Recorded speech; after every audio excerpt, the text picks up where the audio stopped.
Santa Ceia. A cerimônia mais importante do cristianismo, que representa a intimidade do cristão com o Senhor Jesus, através do pão que simboliza o corpo de Cristo morto na cruz, e o vinho, símbolo do sangue derramado por nós. E tomando um pão, e tendo dado graças, o partiu e lhes deu, dizendo: Isto é o meu corpo oferecido por vós. Fazei isto em memória de mim. Então, nos diz assim a palavra do Senhor. Então, chegou Jesus com eles a um lugar chamado Getsêmani, e disse a seus discípulos: Assentai-vos aqui, enquanto vou além orar. E, levando consigo Pedro e os 2 filhos de Zebedeu, começou a entristecer-se e a angustiar-se muito. Então lhes disse: A minha alma está cheia de tristeza até a morte. Ficai aqui e vigiai comigo. E, indo um pouco adiante, prostou-se sobre o seu rosto, orando e dizendo: Meu Pai, se é possível, passa de mim este cálice. Todavia, não seja feito como eu quero, mas como tu queres. E voltando para os seus discípulos, achou-os adormecidos, e disse a Pedro: Então, nem uma hora pudeste vigiar comigo? Vigiai e orai, para que não entreis em tentação. Na verdade, o espírito está pronto, mas a carne é fraca. E indo, segunda vez, orou, dizendo: Meu Pai, se este cálice não pode passar de mim sem eu o beber, faça-se a tua vontade. E voltando, achou-os outra vez adormecidos, porque os seus olhos estavam carregados. E deixando-os de novo, foi orar pela terceira vez, dizendo as mesmas palavras. Então, chegou junto dos seus discípulos e disse-lhes: Dormi agora e repousai. Eis que é chegada a hora, e o Filho do Homem será entregue nas mãos dos pecadores. Levantai-vos, partamos, eis que é chegado o que me trai. Até aqui a palavra do Senhor. Por bondade queiram estar assentados. Nós queremos, em primeiro lugar aqui, abrir um parênteses então, e parabenizar também todas as mulheres, todas as irmãs, as mulheres de modo em geral, pelo vosso dia hoje. E hoje é o Dia Internacional da Mulher, né? Não é aqui do Brasil, é internacional, né? Então é o Dia da Mulher nos 4 cantos da terra. E eu quero deixar aqui para nós, maridos, homens, né, que Salomão vai dizer assim, ó, quem acha a mulher, acha uma coisa boa. Quem acha a mulher, acha uma coisa boa. Uma coisa boa que Deus deixou, porque é uma companheira. É algo, Deus viu, meu verdade, disse, não é bom que viva só. Na criação, é a única coisa que Deus diz que não é bom. É quando olhou para o homem e disse que ele estava só. Não é bom. Mas o sábio Salomão, ele também vai dizer que a mulher sábia edifica sua casa. Quem acha uma mulher, acha uma coisa boa, mas a mulher sábia, Salomão vai dizer também, edifica a sua casa. E nós oramos por vocês mulheres, vocês mães, vocês donas de lares, para dar sabedoria para todas vocês, para edificar a casa e o nome do Senhor ser agradecido em nossos lares. Parabenizo a todas as mulheres e em especial a irmã Rosa que está ali. Deus abençoe a irmã Rosa, né? Senão ela vai dizer, falasse aí, mas não falasse o meu nome. Brincadeira, ela sabe que é brincadeira, né? Temos essa liberdade. Eu não sou, né, irmã Rosa, aquele homem muito assim de mandar florzinha, coraçãozinho, como disse o pastor, mas eu gosto de estar presente, de estar sempre junto, brincando. Às vezes faz uma carinha feia, mas tu sai da voltinha, brinca de novo, já começa, e assim é bom, né? E assim nós vamos levando aí nossos 40 anos praticamente juntos, né? Então, que Deus abençoe a todos os casais aqui e possam juntos seguir na gloriosa direção de Deus, esposa e esposo e assim por demais. Amados, nós vamos primeiro tomar uma aguinha, porque a goelinha já está secando. Na leitura que nós fizemos, nós observamos o sofrimento de Jesus. E nós vimos que se eu e você começarmos então a estudarmos a palavra de Deus, a lermos, a observar a importância dela na nossa vida, rapidamente nós vamos perceber o que Deus tem para o ser humano. O projeto de Deus para o ser humano. Rapidamente, já desde Gênesis, nós começamos a observar isso aí. E se nós chegarmos lá em Apocalipse, nós vamos ver o fechamento com chave de ouro que Deus tem para todos os seres humanos. A sua vontade é que todos se salvem. A sua vontade é que todos então estejam na sua presença, espiritualmente falando, uma presença de perfeição, de comunhão com Ele. Essa é a vontade de Deus. Por isso que quando o ser humano pecou, ele morreu, passou a morrer, e isso morreu fisicamente, morreu espiritualmente, psicologicamente, biologicamente, enfim, vários tipos de morte que podemos enumerar aqui, mas Deus criou uma condição para que nós, seres humanos, estejamos vivos novamente na sua presença.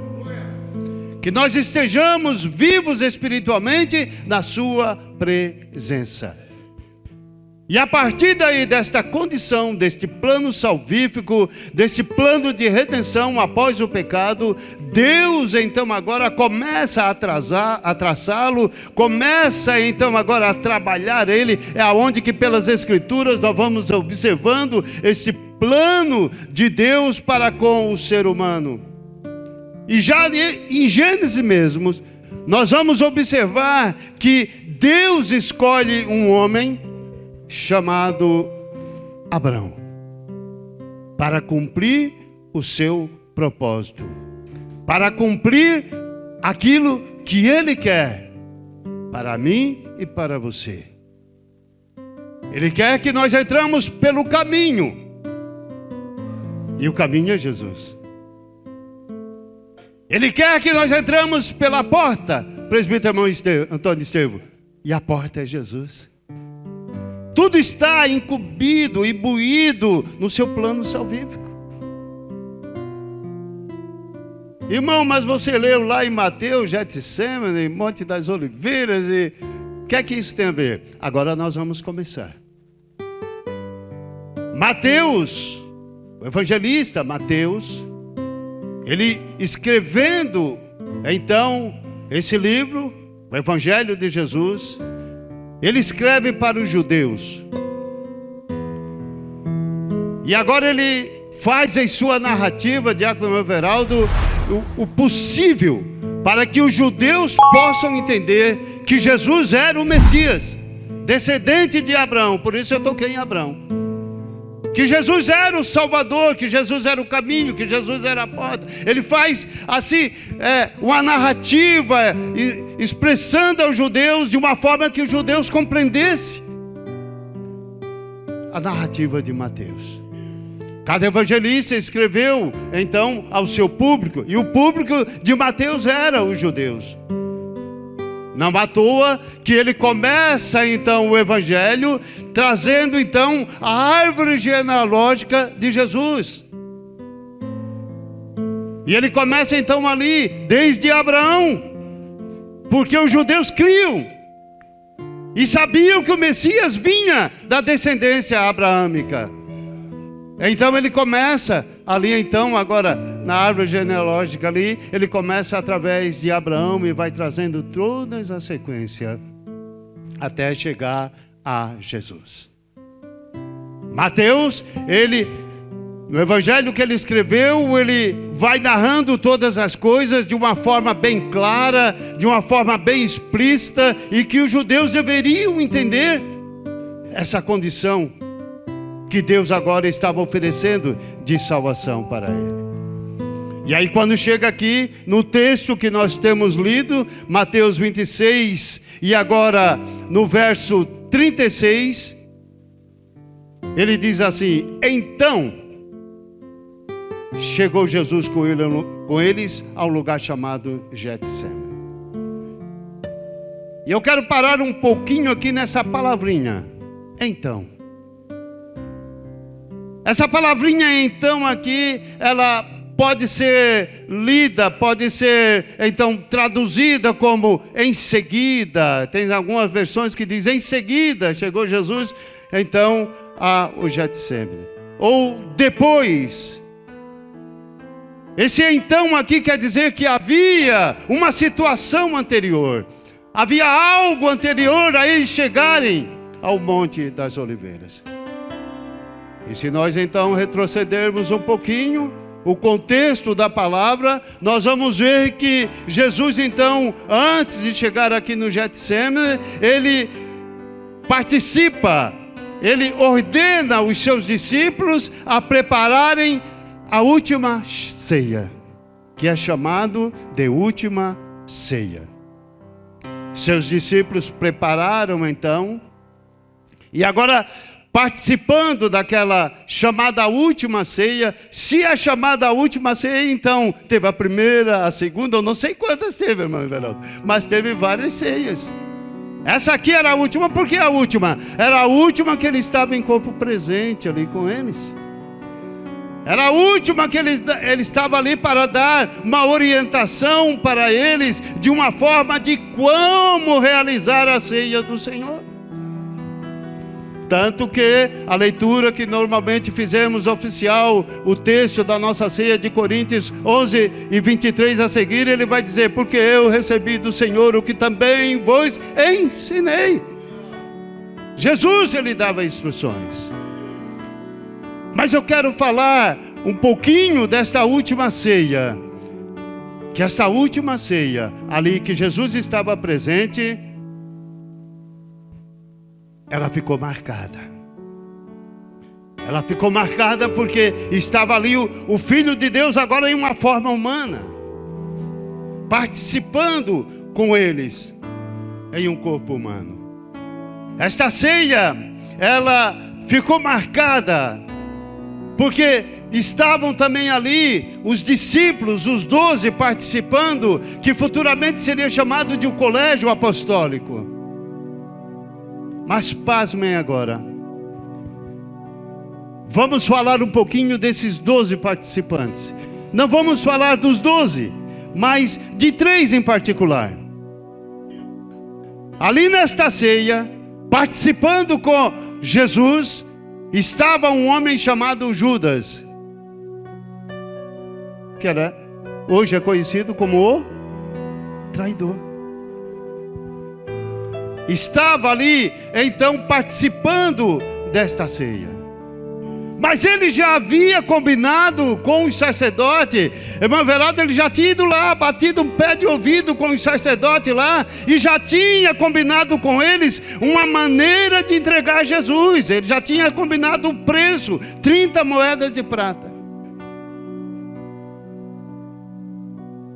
E os sacerdotes agora estavam esperando só uma oportunidade. E ele também estava esperando só uma oportunidade para entregar Jesus.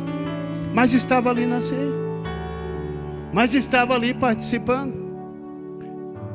Tem um dos evangelhos que vai dizer que quando Jesus ele disse: olha, um de vós há de me trair. E eles começaram a perguntar: maninho, sou eu? E quando Judas perguntou, Jesus disse: tu o disseste. E Jesus vai dizer assim: aquele que mete a mão comigo no prato. E Jesus então pega um bocado molhado, que é um pedaço de pão molhado, e agora entrega para Judas. Olhando assim, parece normal. Mas só que dentro do costume dos judeus, olha a mensagem que Jesus estava passando para Judas. Dentro do costume judeu, na hora da ceia, se pegar um pão, molhasse, chamado de um bocado molhado, e entregasse para um dos que estavam participando ali na ceia, ele estava dizendo para ele: eu te amo de todo o meu coração. Jesus estava dizendo para o traidor naquele momento: eu te amo de todo o meu coração. Todos os que estavam ali sentados na mesa, eles entenderam essa mensagem de Jesus.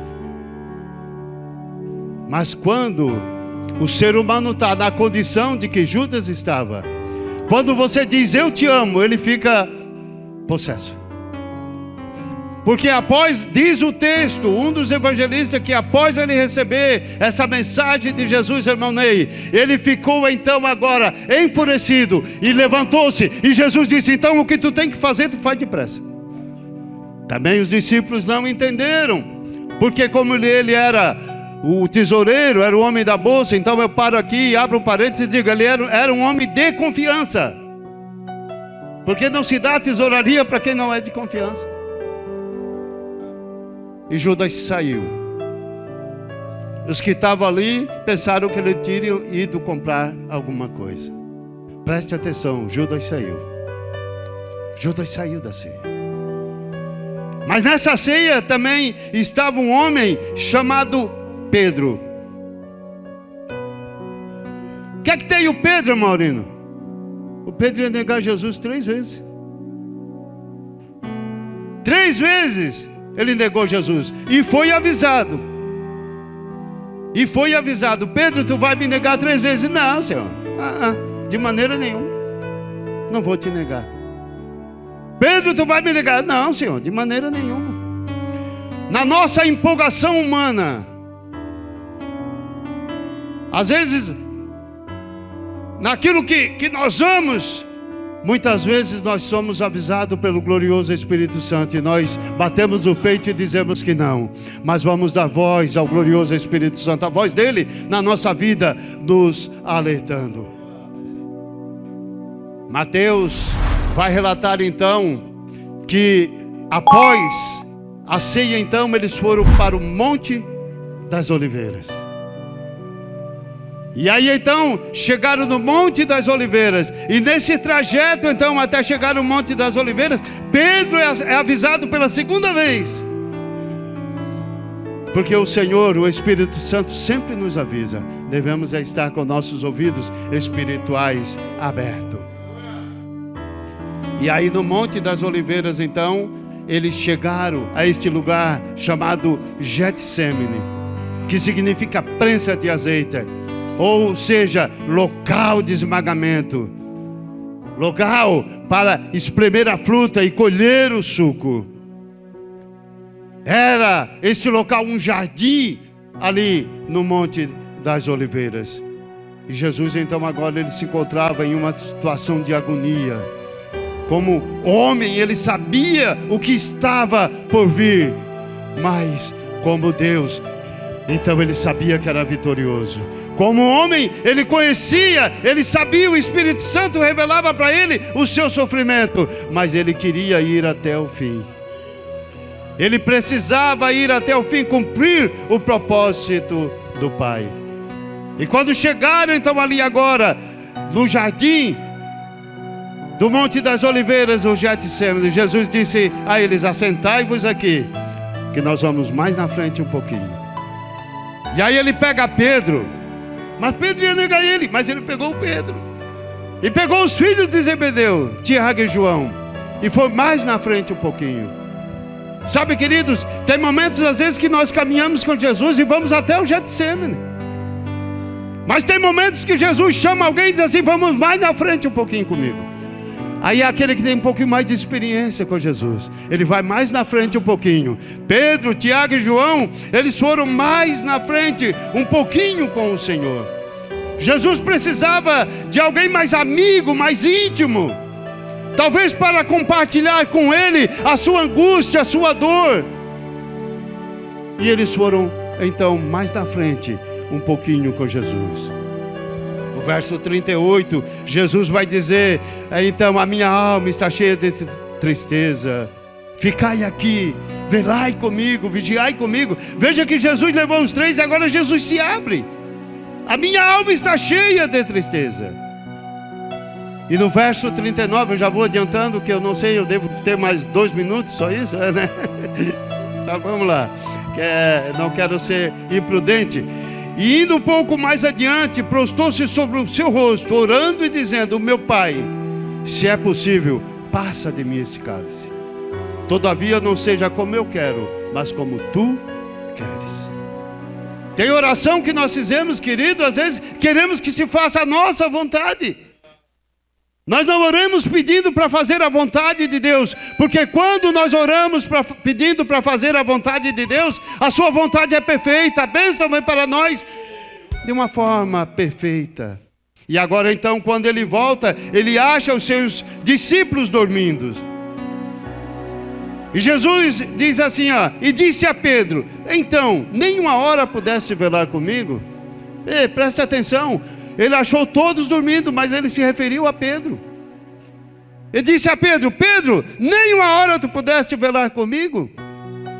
Mas Pedro ia negar ele. Jesus entende as nossas fraquezas. Às vezes momentos que nós passamos assim, quando nós estamos lá embaixo de água namorado, Jesus entende. Veja que Jesus aqui, ele chama Pedro e diz: Pedro, tem que vigiar comigo, Pedro. Tu disse que vai comigo até a morte. Tu disse que não vai me negar, Pedro, mas não estás conseguindo vigiar, Pedro. A palavra de Deus vai nos ensinar que nós devemos vigiar e orar. E o vigiar está sempre na frente. Porque não adianta nada nós orarmos um dia todo e não vigiarmos 30 segundos. Vai tudo por água abaixo. Jesus então ensina a vigiar. O verso 42 e o 43, ele vai então a segunda vez e ora da mesma maneira, dizendo: Pai, se for possível, passa de mim este cálice, mas não se faça então agora a minha vontade, mas a tua. E volta, acha eles dormindo novamente. Seus olhos estavam pesados, o cansaço físico estava dominando eles. E Jesus volta novamente pela terceira vez. E agora começa ali a orar. E usa as mesmas palavras. Jesus não estava usando de palavras repetitivas, porque ele ensinou: não useis, não ore usando palavras repetitivas. Mas Jesus estava orando por algo que afligia ele. Jesus estava orando por algo que estava angustiando a sua alma. Tem momentos às vezes que, se nós dobrarmos ou em pensamento orarmos a Deus 10 vezes ao dia, você pode orar pelo mesmo objetivo, porque Deus está vendo aquilo que está nos afligindo. Não é vã repetição. E Jesus ora a mesma forma pela terceira vez. E agora volta, acha eles dormindo novamente. E Jesus vai dizer assim, no verso 45: então chegou junto dos seus discípulos e disse-lhes: dormi agora, repousai. Eis que é chegada a hora, o Filho do Homem será entregue nas mãos dos pecadores. E no verso 46 ele disse: levantai-vos, partamos, eis que é chegado o que me trai. Certamente, pastor José Mengarda, quando eu vi esses 2 versículos, eu compreendi que há uma distância de tempo entre um e outro. Porque primeiro Jesus disse: dormi agora, descansai. E aí já logo no 46, Jesus diz: levantai-vos e partamos. Então eles já tinham descansado. Jesus conhece as nossas limitações. Ele sabe quando precisamos descansar. Então ele dá descanso para nós. E aí eles dizem: levantai-vos e partamos. Eis que é chegado o que me trai. Quem era que estava traindo ele? Aquele que tinha se levantado lá na ceia. Ele se levantou lá da ceia e foi então agora trair Jesus. Foi então agora entregar Jesus. Mas Jesus, ele ficou firme na sua oração. Ele ficou firme no seu propósito. Ele ficou firme em fazer a vontade do Pai. O que nós precisamos, amado, encerrando já que as horas chegaram, o que nós precisamos é estar aqui na terra fazendo a vontade do Pai. Deixando que a vontade do Pai esteja na nossa vida, trabalhe no nosso dia a dia. Para encerrar, Jesus, na oração modelo, conhecida como oração do Pai Nosso, ele disse assim: Pai Nosso que estás no céu, seja feita a tua vontade. Então, é a vontade de Deus que deve prevalecer nas nossas vidas. Você pode agradecer a Ele por tudo que Ele está fazendo na nossa vida? Que Deus abençoe a todos. Coloque-se de pé, por bondade. Pastor José Mengada, se quiser orar, tem toda a liberdade. Podemos orar? Nós queremos orar rapidamente. Você que tem uma necessidade e está orando assim, que se faça a vontade de Deus. Eu tenho uma grande necessidade e estou orando assim, que se faça a vontade de Deus. Que se fizer a minha, está tudo errado. Pode dar certo agora, pastor José Mengada, mas daqui a pouco vai por terra. Mas eu sei que se fizer a de Deus, será para sempre. Você coloca a tua mão no coração, você que tem uma necessidade, e nós estaremos orando assim. Eterno Deus, Pai celestial que estás no céu, gratos somos a Ti, Senhor, por tudo, meu Pai, que foi realizado aqui nesta noite, meu Jesus, meu Deus, por essa palavra que vem de encontro às nossas vidas, nossos corações, Deus, que ela possa ter encontrado guarita, Pai, e que nós, Senhor, possamos continuar a nossa jornada, Pai querido, na Tua direção, na direção do glorioso Espírito Santo, sempre, Senhor, fazendo a Tua vontade e pedindo a Ti, ó Deus, que a Tua vontade se cumpra na nossa vida, Senhor, na vida da nossa família, na vida, Senhor, dos nossos amigos, Pai querido, na vida, Senhor, de todo ser humano, Pai querido. É o que nós te pedimos e te agradecemos, em nome do Teu Filho amado. Amém e amém, Jesus. Pelo sangue,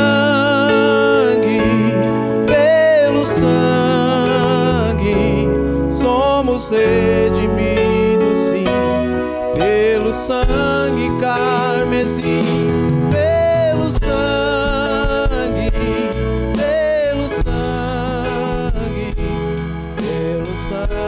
de Jesus no Calvário.